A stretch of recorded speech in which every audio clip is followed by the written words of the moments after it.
Every time a new Resident Evil game is unveiled, the fans begin to lose their minds in every direction. It doesn't look scary enough, it looks too scary, where are the guns, why are they punching boulders, and of course, what the hell is going on here? What the hell is going on here? But with Resident Evil 9, it seems like the fan base, from everything that I've been reading online, is kind of all over the place. The game looks like a return to what made Resident Evil 7 great, but it seems that fans aren't really happy with this direction, claiming that the game is becoming more like Silent Hill and less like Resident Evil. Where are the guns? Where is my trained hero who can handle these sorts of situations protagonist? And the common claim, which is that this new game has already lost the core identity of what makes Resident Evil, well, Resident Evil. So has the game lost its identity? I want to look into that, as well as some more interesting tidbits that I saw and compared as I watched the Gamescom media blowout surrounding Resident Evil 9. To put it plainly, Resident Evil 9, it looks great to me. I think the doubling down on horror is a good idea, since to be honest, that should be what Resident Evil pushes to the forefront, but it seems like there's two camps of fans. You have the original ones, who were accustomed to playing professionals who know how to operate guns and such, taking on ghastly threats. And then you have these new gen fans who likely came into the series from Resident Evil 7 or maybe even Resident Evil 5 onward. This then splits Resident Evil down the middle, because you have to then ask yourself, is Resident Evil a gun-toting good versus evil adventure, or is it a scary, spooky simulator? My answer is actually more with the former. I think Resident Evil is more so what Resi 4 and Resi 3 represent to me. Games where you play these professionals, if you will, who face these unimaginable horrors, but come out the other side to fly away in a helicopter like they usually do, or a jet ski even. But when I looked at Resident Evil 9, I gotta admit, while it did look great, I had some concerns. One thought that came to my head was, this Grace Ashcroft that we play as is reacting like she's never been in one of these scenarios before, which is fair, because technically many of the game's following characters who have also never been in these sorts of situations either. Resident Evil 2, you had Leon and Claire, who while were gun trained, technically never knew zombies were really even a thing until you played as them. Well, Claire would probably know, I guess, since her brother Chris was at that Spencer mansion beforehand, but you get the point. By the time you get to Resident Evil 4, which I still think is the best game in the series and the most highly replayable because it's just, I love that game so much, dude. Look at it, it's so good. But I do understand that people will look at Resi 4 and go, sure, it's awesome, but was it scary? How can you be scared when you're playing a professional agent guy who gets sent by the government themselves to, find the president's daughter? How can horror be terrifying if you have a shotgun, grenades, or a magnum that can one-shot most enemy types, not to mention RPGs too? But I think what this user said on Twitter conveys what I mean, which is this. The protagonist should not be scared. That's the player's job. Actually, you know what? They're kind of right when I think about it anyways. And also, if you enjoy the content, consider liking the video, leaving a comment, and subscribing to keep up to date on things. Thank you, but sure, other protagonists might get startled or just be outright confused by what's going on in the current situation, but they've never really been scared per se of what's happening around them. Instead, you as the player are, but when you think about it, it's very important that you as the person playing the game still have, regardless of the situation around you, complete and total control over whoever it is that you're playing, so that you as the player can react as you would react and not necessarily how the character would react in that situation. Let me give you an example of what I mean. In the Resi 9 footage, there's a part where Grace is running from the monster, and she's flailing her arm. She's borderline tripping over, and unable to really do what the player would want to do in that situation. Normally, when a monster chases you in these sorts of games, your character doesn't really react to it, because you're supposed to react to it as the player first. But in this moment particularly, Grace has effectively removed the ability for you to react how you would. Instead, she's reacting to what's happening in the game. As this user who posted this said, one noticeable thing in the gameplay, when Grace is scared, she starts tripping while running. This game feels like an immersive experience that I feel panic just watching her in such a vulnerable situation without any resources, just trying to survive. Then people started replying with, I need guns. Where's the shotgun? The sniper? Unpredictable movement mechanics are not good game design. This is not scary. What is this game? Looks like Silent Hill, not Resident Evil. I could keep going, but it's obvious that the way that Resi 9 is going so far, it is splitting people down the middle. But then the more that I look at it, I start to think to myself, is this Resident Evil? I mean, sure, it's you playing someone being hunted by a big monster that looks like my ex-girlfriend, but like besides that, is the fumbling and screaming really something that we need in a Resi game? I mean, not even Ethan was freaking out in Resi 7 or even 8 like this Grace girl is. And that dude lost his limbs and then got them sewed back on too. Ethan was like the living embodiment of that "this is fine" meme to a T. So the question then remains, is this Resident Evil then? I mean, I would say that it is. But to be frank, it's not the Resident Evil type I personally enjoy the most. At the end of the day, I'm still more so of a Resi 3 or Resi 4 guy myself. I'm all for the spooky, scary monsters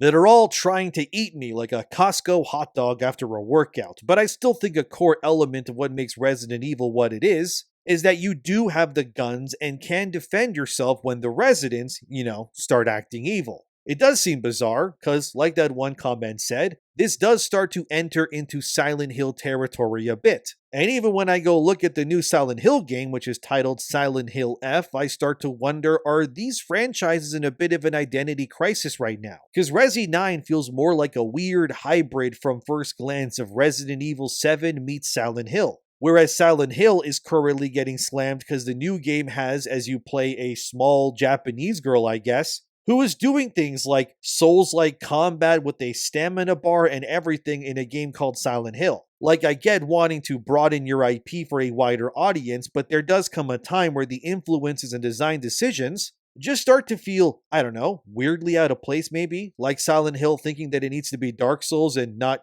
Silent Hill. Although, clearly for Resident Evil, taking a bit of that Silent Hill DNA has proven to be a good thing. Because back in 2020, Resident Evil 7 became the second highest selling game in the series, just behind Resident Evil 2 Remake. Exact numbers now is that Resident Evil 2 Remake has sold about 15 million units plus, almost 16 million. While Resident Evil 7 has hit 14.7 million units, so yeah, still a major success. And looking at how Resident Evil 7 played, it was absolutely a horror game first and a shooter game second. Personally, the only time I have genuinely felt scared playing a Resident Evil game was probably Resident Evil 7. That forced first-person mode immediately just made everything more immersive, and things like your wife in the game being infected and trying to turn you into meat was unnerving at first anyways, I gotta admit. But eventually, even your wife being infected is really not that scary, because how she acts is just how my girlfriend acts when she's hungry, so it's just kind of business as usual for me. However, the part of Resident Evil 7 that really spooked me was the part where the mom hunts you. I don't know, man. Something about creepy old ladies just freaks me out. And it probably didn't help that the mom has spider-like qualities to her once she, transforms into her final form in that game too. So I get why Capcom would want to return to that level of horror again, because it sold insanely well. I completely understand why they're doing this, and again, it has already been confirmed that there will be at least 2 playable characters in Resident Evil 9, with the apparent leaks claiming that it's going to be Leon who you'll be playing as well. At the very least, playing Grace Ashcroft will likely be more like the horror of the Resident Evil 7 element side of the game, whereas Leon will obviously harken more so to Resi 4 and such instead.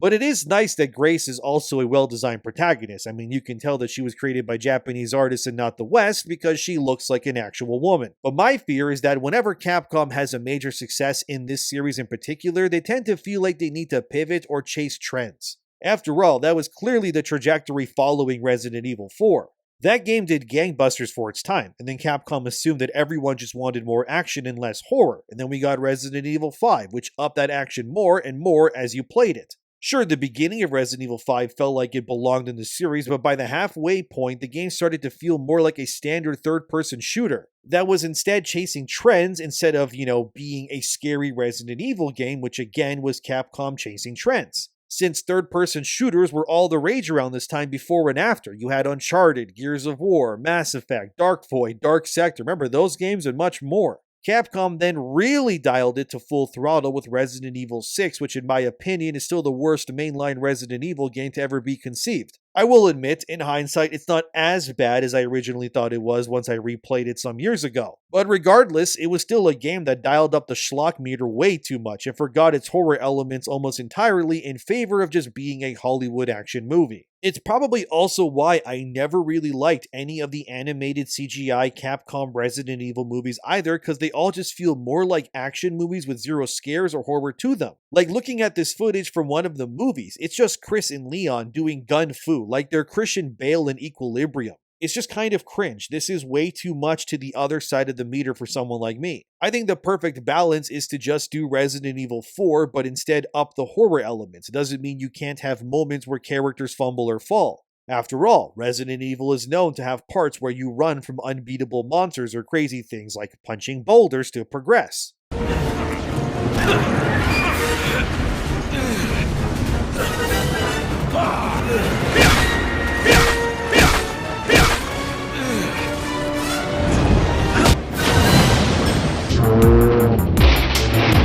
But it's still very important to remember that Resident Evil is a survival horror first, and the action elements should always come second. You can't exactly feel scared like in Resident Evil 6 if you have a billion guns available with huge amounts of ammo, like in Chris's campaign in that game, where he's literally doing Gears of War stuff as zombies shoot at him for God's sakes from cover. And if I had to guess, Grace Ashcroft will likely be more akin to playing as Ashley in Resident Evil 4 than really anything else. Sure, she'll be integral to the story, absolutely that's a given, but the more puzzle elements and horror parts will still be more so, probably anyways, tied to her. Since if Leon does end up being the other playable character, it's going to be very hard to be scared of anything while playing as Leon.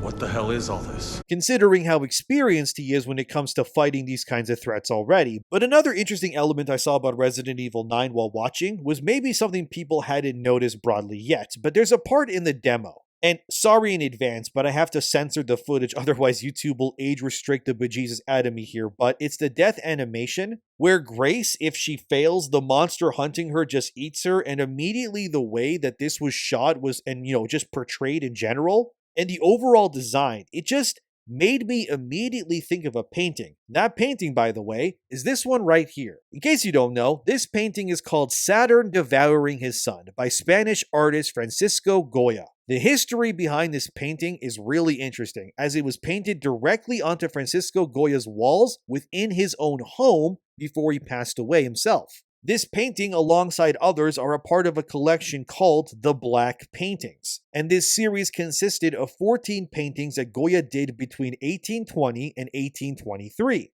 And the world was never actually meant to know that these even existed. People only found out once Goya gifted his home to his nephew, who then allowed other people to see it. But according to what historians have said about it, Goya became deaf from a fever that he survived years ago, and this would eventually be leading to him being driven mad through isolation in his own home. He was also a man who witnessed the Spanish Inquisition and the many horrors that bore from that time as well. And his home was originally having inspiring paintings covering the walls of his home, but he would eventually paint over them with these black paintings now to convey his, deteriorating sense of humanity, if you will. But Saturn Devouring His Son was a painting found to be made by Goya in his own kitchen. Although none of these paintings had actual names or meanings, since Goya never told anyone why or what he meant when he made these pieces, so the name of the painting and the hypothetical reasoning behind it were actually based on theories of those who have witnessed these paintings after Goya had already passed away. But the interpretation of these paintings specifically was that Saturn Devouring His Son was a version that Goya painted based on the depiction of the Greek mythological being known as Kronos. So in Greek mythology, there was a prophecy that was said that Kronos, who was a titan, would be overthrown by his own children. And in fear of his life, Kronos would devour his own children one by one as they were born by his wife, in order to ensure that this prophecy would never be actualized. This was until his wife actually tricked Kronos, and secluded one of Kronos' children from him on the island of Crete, by giving Kronos a stone wrapped in swaddling for Kronos to devour instead, so that he would think that this child would be, gone obviously, but instead, that child was actually raised in secret. And eventually, that child would grow and become mighty, bearing the name that would strike fear in Kronos' heart, as his name was revealed to be none other than Zeus. Yeah, the thunder god, who would eventually rule over Mount Olympia. Eventually, once reaching adulthood, Zeus would reveal himself to Kronos and strike his father down, revealing that the prophecy was true, and Kronos, despite devouring his children, would be defeated by his very own son. Regardless, the entire idea of this whole story was about how this powerful being was terrified of losing its power to its offspring. Now that I've told you all this, I want to show you that footage again of the monster eating Grace and look at how it eats her. How Grace's arms fall to her side very specifically, the angle in which it's done and depicted. How the monster crazed and terrified itself with its long white hair, skin exposed, and a cloth wrapped in its distorted body that is white. It's like an almost one-to-one depiction of the Francisco Goya painting in my opinion. Maybe I'm crazy, but I haven't been able to shake this imagery from my mind since seeing it. It seems like Capcom is taking inspiration from Francisco Goya's paintings for Resident Evil 9. And this further makes me believe that this monster hunting Grace is actually none other than her own mother, Alyssa Ashcroft, who we all know is a survivor of Raccoon City and a reporter who has been chasing the Umbrella Corporation ever since. It also helps that this monster chasing Grace has hair very similar in color to Grace's, not to mention the pale white skin. But even the way the creature's eyes look, they convey this feeling of fear, hatred, and also confusion, in a very similar way to how Kronos felt as he knew that what he was doing to his children was wrong to do. It makes me wonder if more of Goya's paintings will inspire other elements of Resident Evil 9 as well, as many of the black paintings Goya made featured people converging in mass to a specified location, as if something was calling them back there. My mind immediately connects the Goya art to that of how Resident Evil 9 will indeed also take place, at least in some part, in a now destroyed section of Raccoon City. And it's really no shock that Grace, the daughter of a survivor of that very incident, and Leon, who was obviously there as well, allegedly being there, is probably not random and by chance. It's as if something is calling out to these people who were tested in the crucible of Raccoon City to come back for some reason. It's just like those distorted faces that Goya painted, all inexplicably drawn to the horror that they were powerless to not return to. Every piece that Goya painted in his home features distorted human beings, and they're like fearful of something that we can never really understand. Like this one here that's titled Witches' Sabbath, where a coven of witches all surround in awe of a black-coated, goat-like being. Likely this is Satan himself, all in awe of his alluring power that they all seek to make their own. Honestly, if you're a Resident Evil fan, I would wager looking at these paintings more closely. I'll leave a link in the description box below to where you can all find the black paintings as well as high-definition screen captures of each painting along with the names of each painting in sequence too. But I would honestly wager that Saturn devouring his son is absolutely something that did inspire the direction of Resident Evil 9, which is really cool to see because it's a haunting painting for sure. Circling back to whether the series has lost its identity or not, I would have to say personally, I don't think so. There are two distinct Resident Evil-like experiences, sure. Like I said before, it's the Resi 1 to 4 people, and the other is the Resi 5 to 8 people. Personally, I would rather Resident Evil stay closer to what made 1 through 4 great, and while yes, having a bigger emphasis on horror is a good thing,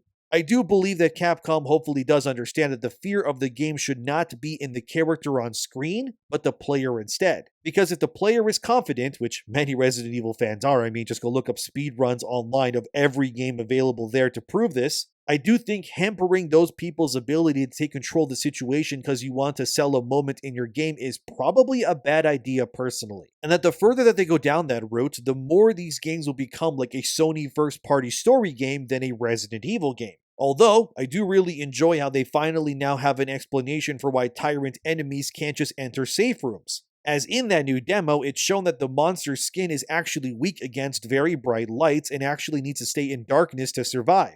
A simple, but honestly effective way of doing that in-game mechanic with an in-game explanation. But as any article you can read on this game conveys, they all say the same thing, which is that Resident Evil 9 is hitting all the right notes, and will likely be another mega seller for Capcom amidst a sea of great selling games from the publisher already. But I do think from what that demo showed, with the lack of control over what Grace is doing during her segment is a bit worrying at first, but with how Capcom has been handling Resident Evil lately from a quality perspective, I do think that there's still not much to worry about. All I can hope is that when they inevitably remake Resident Evil 6, that they just completely gut that game and turn it into something else entirely instead of what it was. And that once Capcom runs out of games to remake, they just remember that Resident Evil is a survival horror and not just a horror game. And hopefully, despite the success, they retain that core identity trait that matters above all else. Resident Evil is not Silent Hill, and that's for a good reason. But either way, I'm still excited to jump into the game when it drops, and it's also a big plus that Koshi Nakanishi, who was the director of Resident Evil 7,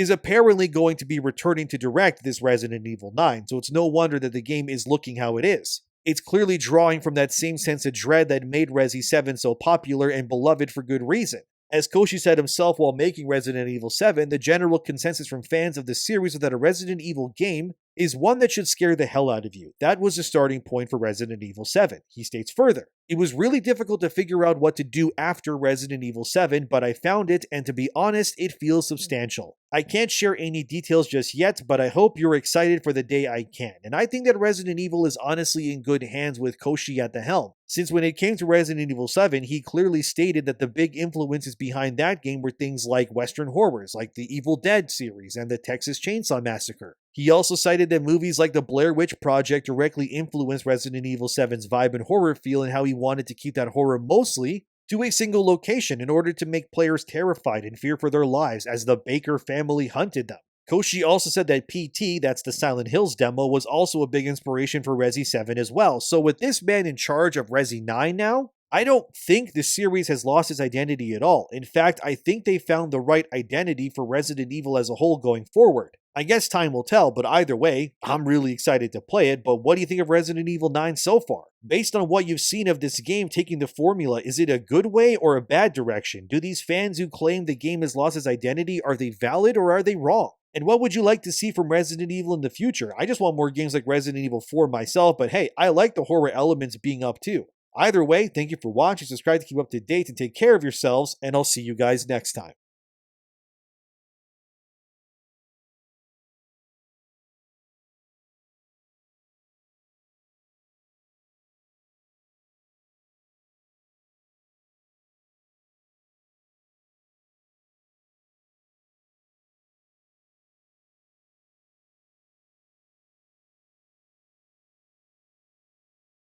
Right. Let's get the hell out of here. What the hell is going on here? Chris, we're just outside of Tachi. Why? Get